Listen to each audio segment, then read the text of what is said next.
Hello, and welcome to Transformation Teaching's Koan of Illness interview series. A koan is an essentially unsolvable puzzle that leads spiritual aspirants to a deeper reality. Chronic illness is a koan, and it too has the potential to lead us to deeper understanding. In this interview series, we are bringing you the voices of people who can lead us into deeper perspectives and shed their light on this koan of illness. Any questions you might have about the interview or the topic, you can write to me at lynn@transformationteaching.com. Today, we're going to be talking with Kristin Kirk. I'm so delighted to offer you a chance to hear her. Kristin has been a major influence in my life in many ways, and I'm really, really looking forward to this conversation. So let me tell you a little about her, and then we'll get started. Kristin Kirk's authentic heart-centered teaching, acuity, and embodied presence reside in direct experience independent of any spiritual tradition. She experienced an initial awakening in 2003, which had revealed profound healing gifts and an unusually refined awareness of subtle inner workings of consciousness. Kristin illuminates the ineffable with stunning articulation the mind can understand, and rich descriptive detail the felt sense can follow, along with a potent transmission that transforms your path. With contagious inspiration and enthusiasm, Kristin meets your mind, heart, and body through the multidimensional aspects and stages of awakening, integration, embodiment, and self-realization. Kristin offers retreats, online courses, and healing sessions internationally to support and facilitate the awakening process, and is currently writing a book. You can find her at kristinkirk.com. That's KristiNKirk.com. So, Kristin, delighted to have you here. So I wonder if we can, we're going to go in a lot of directions here, but I wonder if we could just start out and you could tell us a little bit about yourself. I gave a very brief look at your awakening and at your own experience with illness. So maybe you could just fill us in a little bit more about yourself. I actually don't have no idea how to respond to that. Okay. Yeah, I don't know how to respond to that. So maybe if you could be more specific or something. All right. Okay, I'm just trying to give people a sense of who you are. I know that you started out as a shiatsu massage therapist. You had your awakening. You are now offering a lot of retreats, and you live in Hawaii, Kauai. And so, and I know that you yourself experienced a long, several years of illness and awakening and working with this. And so I don't know if you want to share a little bit about what that was or how you approached it or how it fit in with the with your awakening. I mean, how does illness and awakening, what happens when you have an illness and you're also an awake being, and it, you know, what came up for you? What did you have to deal with? Well, I mean, awakening looks different for everybody, right? So what was unfolding for me is unique to this experience, and each person's awakening and relationship to their physical circumstance is also going to be unique and perfect in its own way. So for me, in my 20s, let me just be quiet for a moment. I know I've shared this with you before. It's like the mind can tell the story. Yes. The whole being actually wants to speak really differently, which is why I couldn't actually answer your first question. Okay. So if you're willing to, and your listeners are willing to just be patient with me for a moment, let me just rest in silence here, and we'll see what actually wants to come out.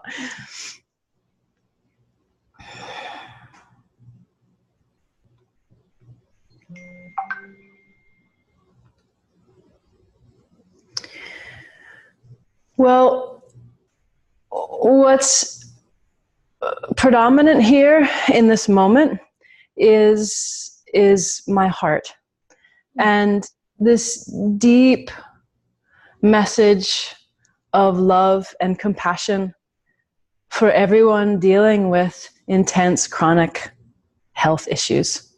And that I deeply understand the severity, the challenge, the experience of limitation, the misery, hopelessness, helplessness, devastation, loss of an imagined life. I just deeply, deeply understand it. And in my 20s, the initial experience for me was coming from vibrant health to working in a elementary school building, actually, that had a major mold issue that was hadn't been discovered, but people were getting really, really sick. And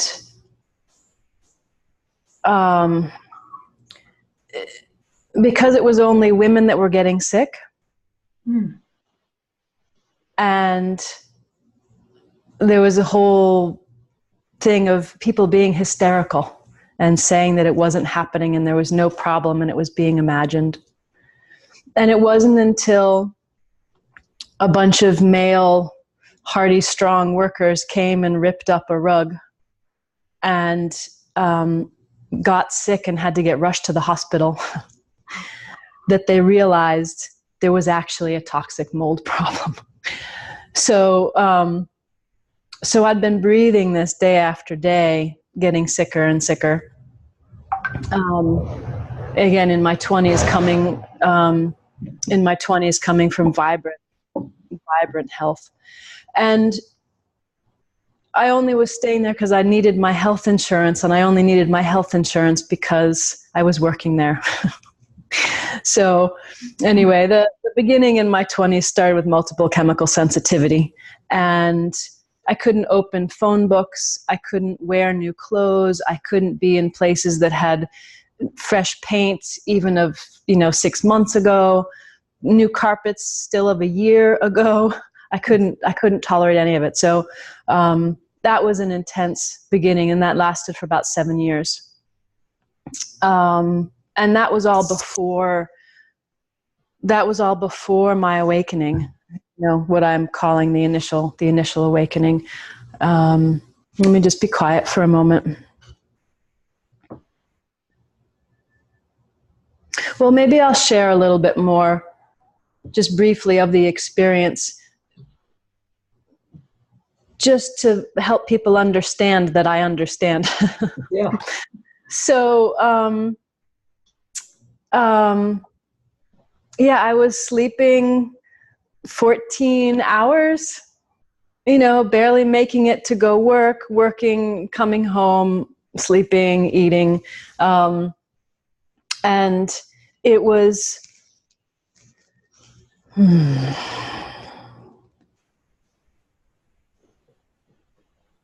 it was profoundly limiting, both in my experience and my scope of what I could then experience in life, because I couldn't, a couple molecules of a scent of something, even perfume, right? Or the formaldehyde, off-gassing, all these things would just instantly trigger symptoms where then I couldn't really function. But also at this time, so I ended up quitting the job and then still had to support myself and had a massage practice. And as I slowly got healthier, I was working with lots of people who had these challenges. And so it became part of the healing that I was offering people. Everything I learned from myself, I could then share. And unbeknownst to me at the time, it was part of my training, my spiritual training, to understand how thoughts, emotions, chemicals, and body chemistry are all inseparable. So I started to realize thoughts that I was having that would increase a symptom. And where I had thought that the chemicals had power over me because I would sniff something and have a massive reaction, the more that I continued to sort through the details of this, I started to deeply understand this relationship, and I saw that if I started to shift a thought, that I would actually have more vitality and have more resilience in the face of a chemical that I had previously felt helpless in response to. So there was a whole unfolding of this training program. So then I ended up I got over that, could open phone books, could be in rooms that had been painted. And then I got Lyme disease, which was then the second part of the training. Wow. That lasted also for about 7 years. So we're talking my 7 years in my 20s, and then 7 years through late 20s into 30s. So basically my 20s and 30s, I was chronically ill, right? Time when people are usually really vital. So I'm just trying to balance my intellect, my ability to just speak about what happens, and the deeper movement that's wanting to be transmitted through our conversation. Because the deeper quiet has a transmission that benefits in a way beyond my words. So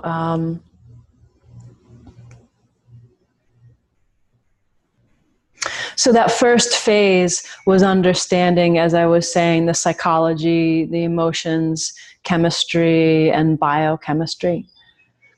And this second whole training period with the Lyme, I had already started this awakening process.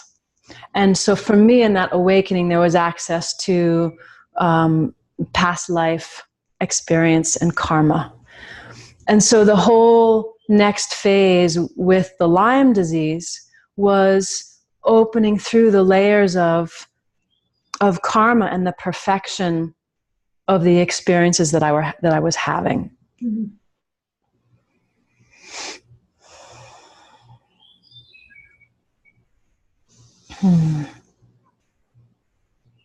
So I'm just taking another moment to be quiet and speak from a fresh truth in this moment.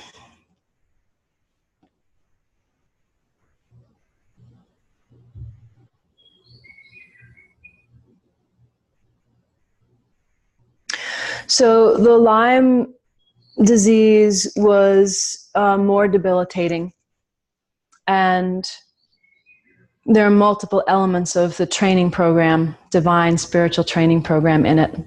So one was the karmic piece. The other piece was, again, I was self-employed with a shiatsu massage practice. And so it was my job to, quote unquote, heal people for my income when I was profoundly, profoundly sick.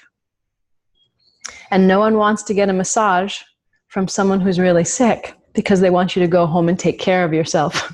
But I could only afford all the medical care if I was working to pay for it. So there's a crucial moment I'll just share. I couldn't dance. I couldn't walk the mile to and from work, or even bicycle that mile. So I would drive to work, do one session, sleep for 2 hours so I could do another session, sleep a little more, drive home, eat dinner, go to bed, get up the next day and do the same thing. So there was one morning I was having a total breakdown. And for this section of it, I had a partner, whereas I didn't at other times. And I was just crying in his lap in the morning, just exhausted that this was my life. And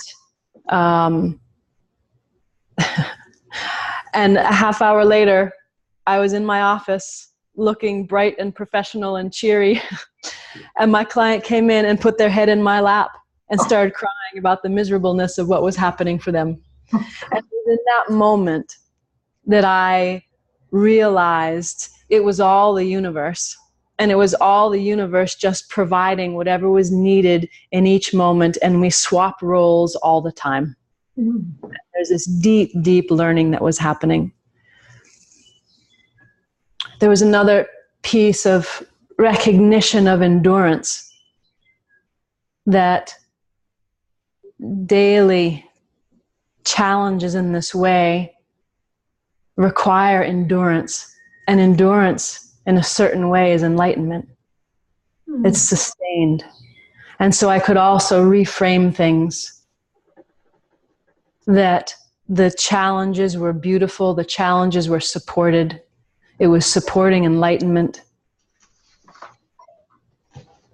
And I was actually being held in it, where I had felt like I was alone and isolated in this this whole experience.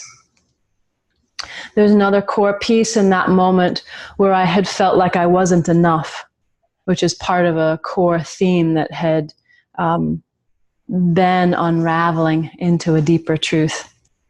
And so in that moment of me crying and not feeling enough in my partner's lap, and then having someone having that same experience with me, only then I was the one who was enough. That was it just turned the whole thing upside down. A whole series of paradoxes you're going through here. Yeah. So that's I guess those are the two pieces that I would share, and just in brief, both of those aspects. And so then I've made it through the Lyme, and both of those training programs profoundly serve me in the healing work that moves through me now, of a profound understanding of the mind, the emotions, the body, chemistry, karma, and the feedback loop through the whole thing, or the inseparability of all of that weaving of the elements that create a human experience. Yeah. Wow. I'll just stop there. That's beautiful. That's just sort of encapsulated everything. You said something, and I just really curious. You said endurance is enlightenment. So could you say more about that? I think I've never heard anybody say that before. It's really interesting.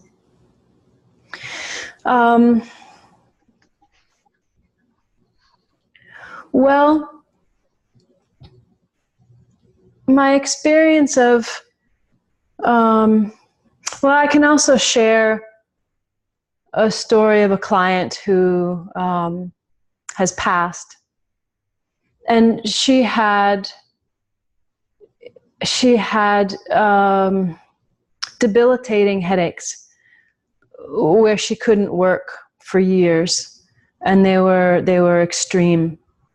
And when I was looking to try and help her, I could see that I couldn't take away those headaches, and that there was a profound endurance.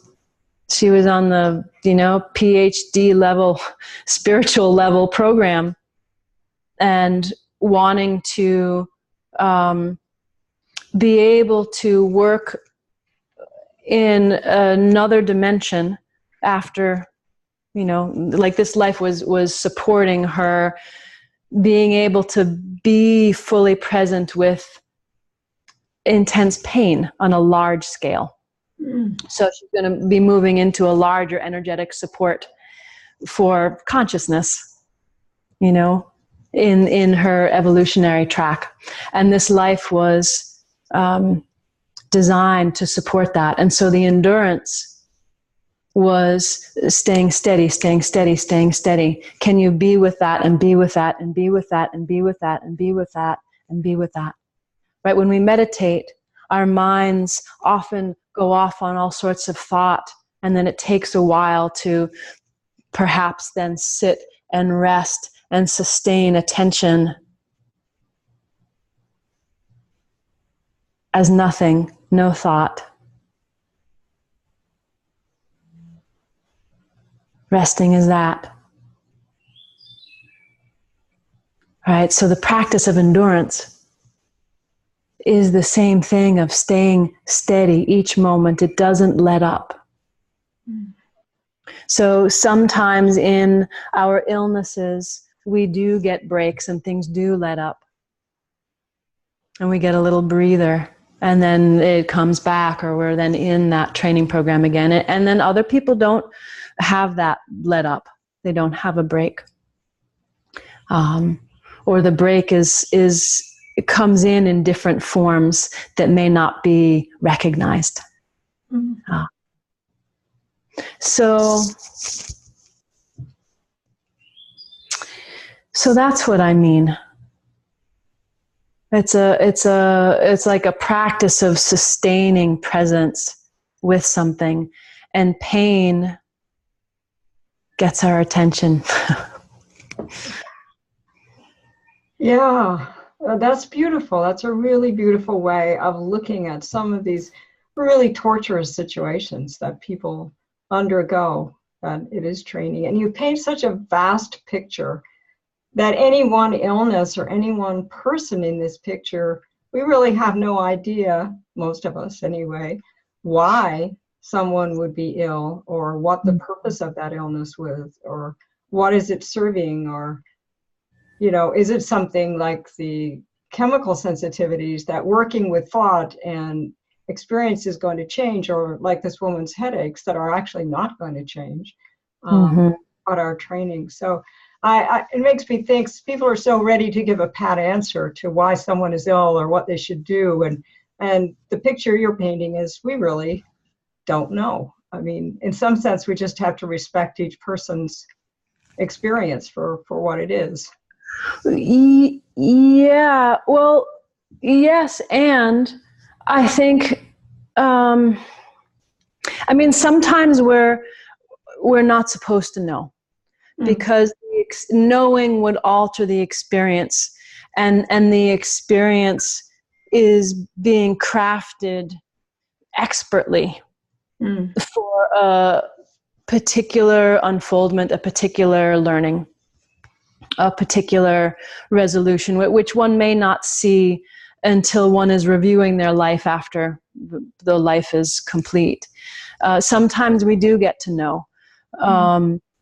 But in most cases, or many cases, it makes sense to me that one can actually look at what's happening and start to see or feel the perfection underneath. Look at the benefits. What are the actual benefits of the illness? That's a profound thing to do. It really is. That's a very deep question to ask. Yes. Yeah. And sometimes what gets revealed with that question is benefits that one is actually wanting and unconsciously continuing to stay sick because of those benefits. Right? I'm afraid to, this isn't true for me, but I'm just coming up with this, right? Like, I'm afraid to go out in the world and be something because I might not be successful, or I might fail. So it's safer to stay here in this incapacitated, helpless space, you know, or maybe one looks at the benefits and sees that helpless, incapacitated experience, but then starts to recognize that they are deeply needing to learn how to receive. And that in that deep receiving, they then see the people that are supporting them and seeing that their receiving is actually a gift to the person who's giving. And that in that lightening in one's own system, then they become this joy and beacon of love and appreciation, Mm-hmm. which then floods the whole living situation where others are working so hard to support that person. Mm. Right? There's like all sorts of turnaround things that can happen when you start looking at, so what's the benefit of this? You know? So I know had answer. No one answer is going to fit everybody. That's why exactly. You're saying That's everybody has to do that for themselves. They have to ask the question themselves. Exactly. Yeah. Yeah. Yeah, it's beautiful. Because it's so easy from the outside to observe somebody and say, oh, it's about this, but right. not necessarily. Yeah, thank you. I want to add to that, which is part of also the piece about asking this question, is it takes one out of helplessness and hopelessness. It takes one out of that diminished experience that is often naturally makes sense can happen with someone's life is being experienced with limitation. But that when we open into that, we discover there is power, there isn't helplessness, there is strength, and inner compassion and wholeness.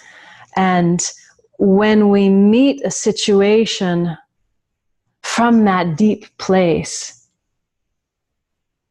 then the circumstance starts to change. And it can change sometimes purely because our perception has changed. Mm-hmm. And as opposed to being upset about a particular circumstance, there's a gecko that has somehow made it in through the... So I'm distracted by, you know how your eyes catch the movement. There's this little gecko tail scooping around. So it's just that sometimes the physical situation does improve how we think of improvement, and sometimes the outlook is what changes, and then it changes the experience, even though the physical circumstance may not have seemingly improved by what one thinks improvement should be. So, so just this whole piece of asking these kinds of questions and being with, you know, what is really happening here? And another question is, what have I not noticed that I need to notice? Or what am I deeply learning from this experience? What are the gifts that are being given through this? Right? Really, really beautiful questions to ask. Yeah, and that does change the whole framing. I think if other people could see it that way as well, if the rest of society could see people who are ill as exploring these questions. They're not somebody to be put in a backwater and you wait until they get better before they get to be a part of society. They are actually investigating aspects of being that are really profoundly important. I mean, I have been astounded in the work that I do at the people that I meet with severe illnesses and what they have learned from this and how the kind of people that they become in dealing with this. It's really astounding to me that the progress, the difference that can be made. And I think a lot of people who are ill and they first get ill and they think that all it is a tragedy and I want to get back to my other life. But other people who stay with these questions, these koans, and keep investigating them, they really open into something very different from my experience. Yeah, well, when I said this woman who had these headaches, that she was on the advanced PhD spiritual program. I mean that. You know, like it was a tough life with profound beauty all over, which she knew, and she was grateful for in the midst of all that, and it was pretty extreme. So yeah, we choose on this deeper level, we choose a particular, or it's chosen for us depending on our soul maturity, or it's collaborated. Of like what's the most efficient way for the highest desired outcome. Well, maybe you could say a little more about that. I know that you went through a very, very intricate and deep look at multiple levels of consciousness, multiple dimensions. And so you say, for some of us it's chosen, others of us may be collaborating, others must be maybe choosing. How does that happen? What is that all about? Mm-hmm.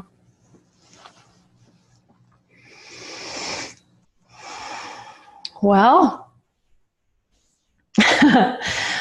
my perception is in a constant unfoldment and evolution. So anything I say now is just how it looks right now, right? And I may say something different tomorrow or next year. The way I experience reality right now is that we're one single consciousness that is experiencing itself through multiple aspects of itself, or multiple like an emphasis. So each of us are everything, the totality, but in our uniqueness we are expressing certain more amplified qualities, which is how we can appear to be different from each other. And so some people, are architects, and some people are, school teachers, and some people are, techies, and right, in terms of, musicians, what is offered.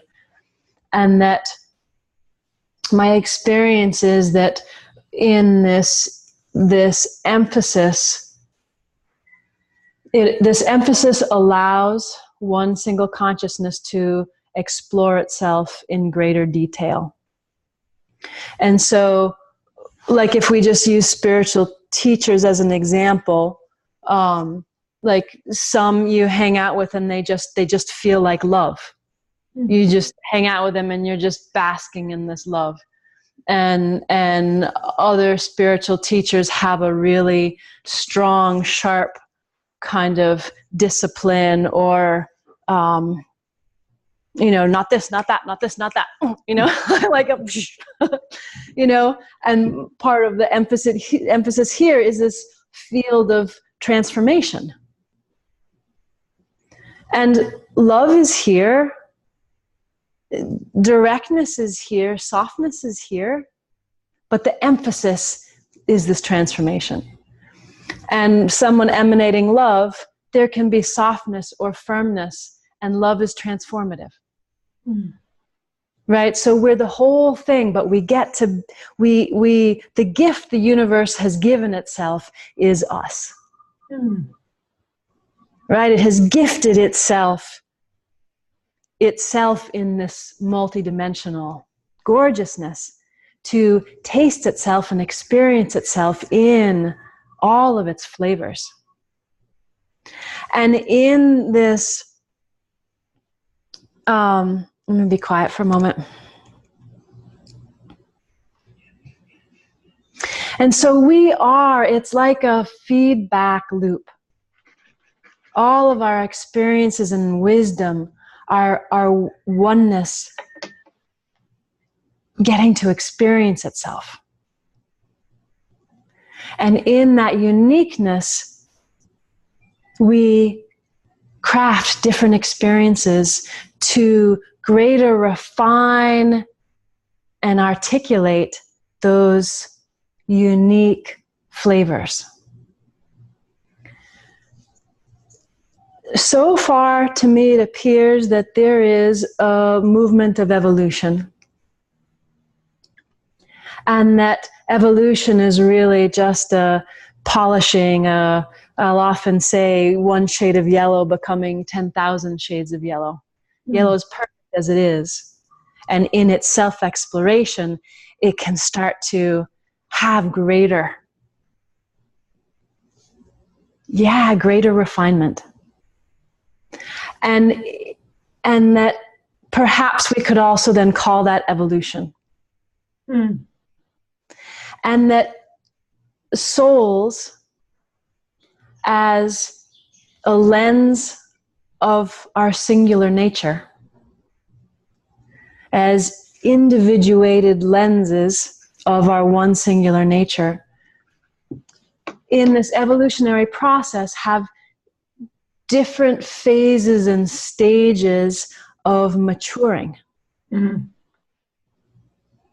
so the same way we would not say an infant is more godlike than a 94-year-old or a 103-year-old. And a 5-year-old playing with crayons is not more godlike than a brilliant engineer playing with all sorts of other numbers and things, right? No single one is better. That on the soul level, this is also true, is the way, at least the way I see it now. And that depending on, you wouldn't have a kindergartner working with crayons. You wouldn't give them the keys to the car. They'll drive themselves to kindergarten that morning. Wouldn't be appropriate. Right? And so I see this orchestration in through these layers and dimensions of consciousness where there are the, quadruple PhD masters and the double PhD, and then the single mastership, multiple mastership, high school, grade school, kindergarten, just born. And so, yeah. Oh, go on. So in terms of having this choice, having a choice or not having a choice, it's in divine, exquisite orchestration of one single consciousness playing itself out through this stunning, loving,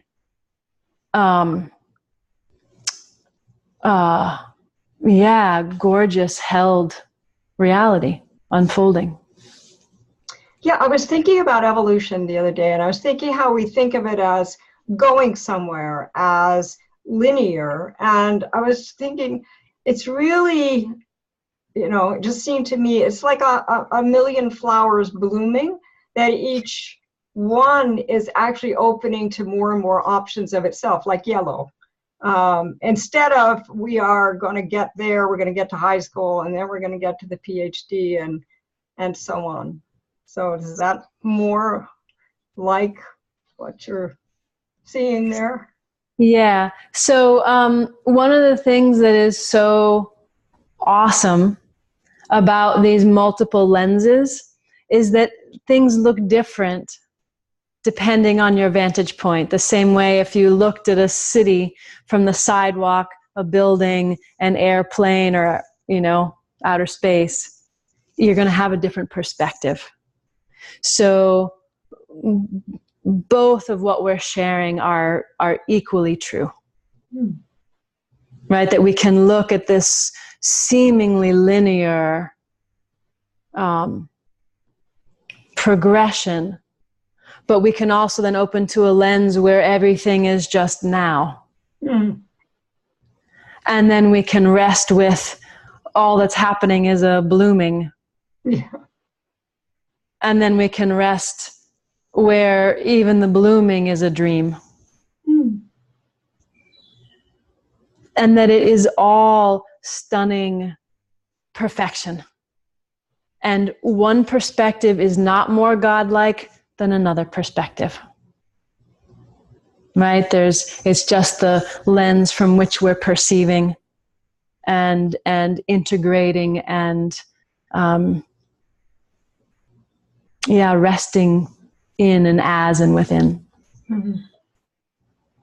Well, I could see people saying, this is wonderful, but why did I get to be in the basement of the building and somebody else gets to be up there with that beautiful view? I mean, there is that view, but then there's the view coming from right in the middle of pain and seeing somebody else out there having this glorious life tripping through the flowers, and another person is stuck with pain. And how do you, in the large scheme of things, yes, that sounds fine.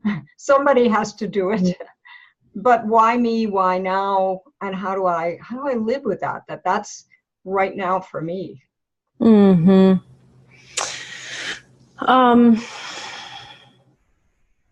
Let me be quiet for a moment.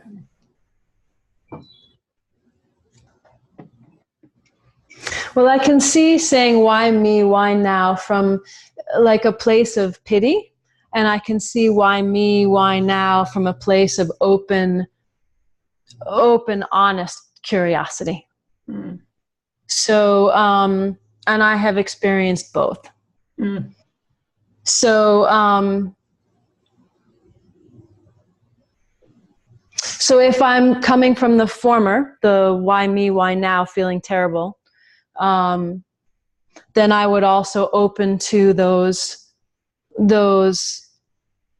layers in myself and to see what's the benefit of my self-pity. What is that? What does that give me?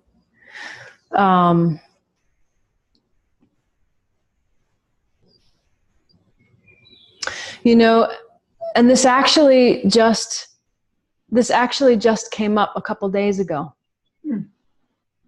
That as consciousness continues to cycle through itself, it goes through deeper and deeper layers.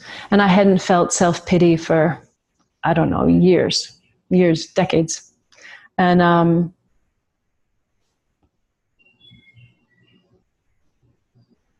underneath it, there was a guilt and a grief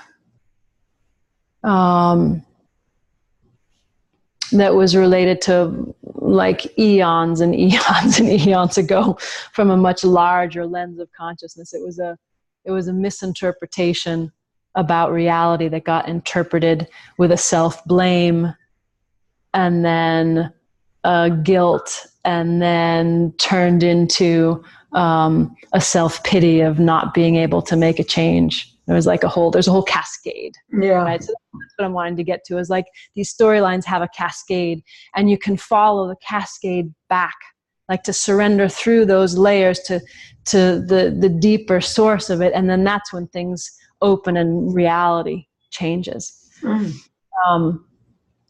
And so then if I respond to this question from the openness of why me, why now, I just come back to the perfection, to actually sit with that question and ask, what's perfect here? What is perfect? And sometimes we get to see how our own thoughts and emotions and will have influenced the situation, and that when we work our way through those storylines, it actually changes the physical experience and it improves. Like that's the power of self-reflection. It's so profoundly powerful. I don't know what is more powerful. I don't know what is. Simply removing stress, emotional stress can things. And so sometimes when we do that, we get to see how we're influencing it. And then when we release our influences, things are more comfortable, the more the way we might envision them. And then other times we might see that the situation needs to be what it is, and we're not influencing it in negative ways, and we get to see a little bit more of the perfection, which gives us then acceptance and ease and more tolerance, if not a deeper acceptance and opening into a wondrous joy. Yeah, and I'm glad you said that about sometimes we're not to blame, because I think there's such self-blame in illness. Even, oh, did I cause this illness? Am I causing it now? Am I making it worse? Is what I did yesterday causing my trouble today? So there can be just this endless loop of self-blame. But to step out of it, as you're suggesting, and look at it, maybe follow that thread of why am I blaming myself? Why do I feel it to blame myself?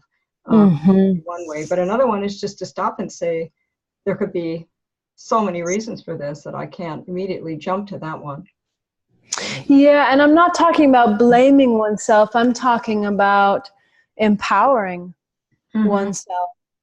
If I have this pain in my shoulder that doesn't go away, and it just keeps coming and coming and coming, and I start to ask, okay, what's this about? And then I see, oh, I work on my computer with my arm out here. That's causing the pain. Change the computer, get a different chair. If I have major digestive issues because I'm drinking Coca-Cola, then it's good to self-reflect. It's like, wow, look what Coca-Cola actually does to your body. Stop drinking. Right? So it's not so you can still be self-reflective without the blame. Yeah. Right? But I do understand the whole blame thing, and because that's also been part of the whole path and the whole karmic piece, right? Of feeling like I was bad.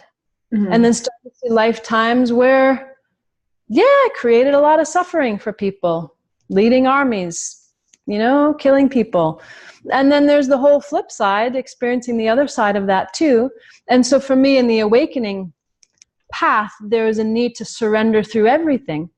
If I am everything, then this too must somehow be God, even though I don't understand it and it's miserable or it's excruciating or it's terrifying. And so in that surrendering, then those layers of judgment and self-blame were part of the path to then also surrender through those to see a deeper truth, and that all action is ultimately done out of innocence.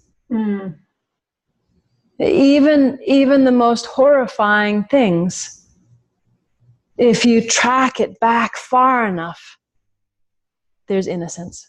Oh, that's beautiful. I love that. Yeah. So reframing your question a little bit, you could also ask, how is this God? Yes. Even when it looks like not my idea of God. But, yeah. Right. So one other thing I wanted to touch on, you mentioned about feeling very, very isolated, but also understanding that you were being helped. And I wonder if you could tell about how that is and how that felt and how you came to understand that. Well, the way I understand it now, I experience, I've had glimpses of experiencing God and God's chakras and the singing the universe with the love, the projecting the dream, the idea, projecting the universes, and that the fabric of all being is the singing love of God's dream. And in the language I use of the God self, which I experience as an emanation of God with an individual focus that's prior to then the emanation of the soul, and then a lifetime, human lifetime. On that God self level, that's what's been integrating here for me in my time in Kauai the last 3 years. And so the experience of that is more of an awareness of the fabric of God's singing, God's love singing, God's love song, right? Of me being the expression of God's love song, and that the fabric at that level, that's more, I experience it more as light, as a light body. That's still this love fabric, and that everything coming out of that is still made of that same love fabric. And so the tissue of my hand, the ceramic of the cup, the fabric of the pillow, the love of my heart, the thoughts in my mind are all inseparable love song, God's love song. And so being held, it is impossible to not be held. It is utterly, absolutely impossible to not be held, because it is what we are. It is the fabric of our mind and our heart, our consciousness, our physical being, this planet we're on, the pajamas you're in, the water you drink, the air you breathe, your contact of your feet on the floor, the gravity holding you here. It's all God's love song. That's beautiful. And if we could just think of ourselves, every one of us, as singing that song, and even if one is ill, singing that song and sharing that song with people, I think, and for people to listen, others to listen to everybody's song, because so often people don't want to hear songs of tragedy and illness and death and things like that. But if it's all one song, I skip some of the notes, I guess. Right. It's one amazing song in its uniqueness. And so each person, whatever their path is, as you were saying, whether it's illness or, a billionaire, it's all, each is its own perfect, unique song, offering divine wisdom back to the universe, as the universe, through its experience. And no one can do it for anyone else, right? It's like each is the full totality in a unique experience. So there's a stunningness of each path, each unique path. And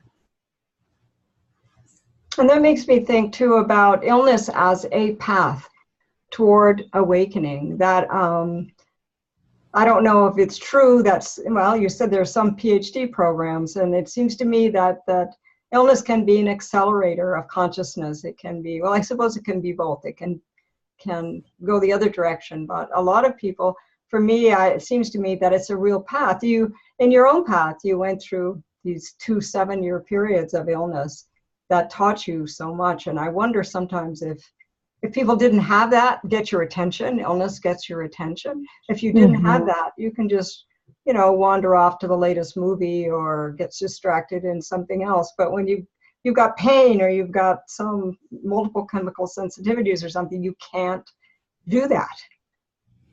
Here you are, you have to face these questions. I don't know, in your experience, have you seen that be more of a propellant, more of an accelerator?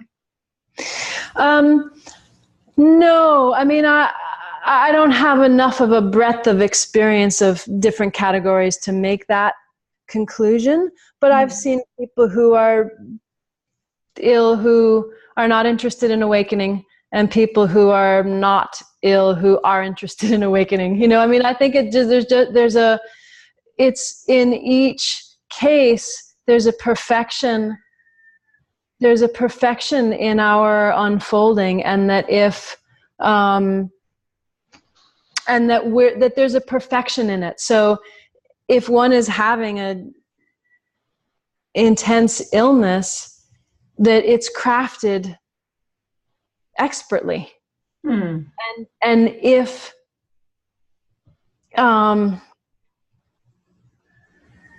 we can't see in through to awakening, it's not a deficit, right? That if we're just miserable, right, just in this, let me say, so I had there was a time period where my guides stopped talking to me. This was in between the chemical sensitivity and the Lyme disease. And I was looking for a place to live, and I couldn't find a place. I still had my psychic capacity, and every place I tuned into, I had to move 3 months or 4 months. So I kept not choosing places because they didn't feel like they could last. And but every place I moved to, still I had to move for some odd reason in 3 months or 4 months. And my guides wouldn't talk to me. They were present, but they wouldn't say anything. And so I had to go through this experience where I didn't have access to those higher frequencies, because karmically I needed to have the experience of being kicked around. Wow. Because that would balance, and it was related to one of the lifetimes of uprooting people's homes, you know, in this war. You know, it wasn't quite a war, but it was like confiscating land, right, and having families, not killing them, but having them have to move, you know, like relocating without their control. You know, they wasn't their choosing. And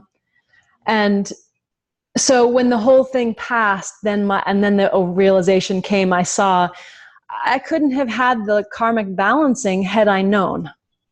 Oh. So it wasn't that I was supposed to surrender through that into awakened states. I was supposed to just be with that experience. And so I don't want to set people up who are dealing with intense situations that if they don't have an awakening experience, they're missing the boat. Yeah, right. Like each situation is utterly, perfectly orchestrated for each individual. And it's related to the karma, the unfolding that wants to happen, and it's related to the deeper exploration that the universe is exploring. And so part of my, let me be quiet for a minute.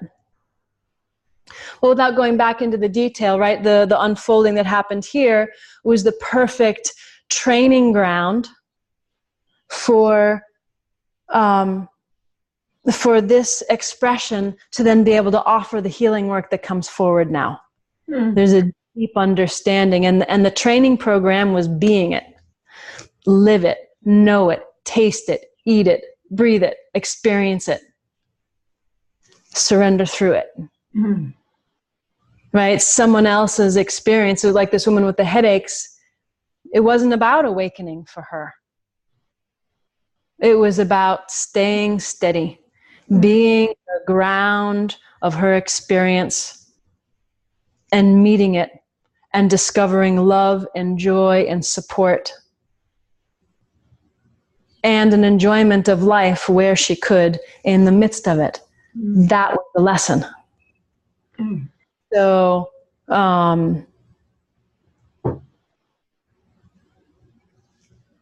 but it would make sense to me that the people that are drawn to you, Lynn, are going to be people who are perhaps in a dovetail experience of illness combined with awakening.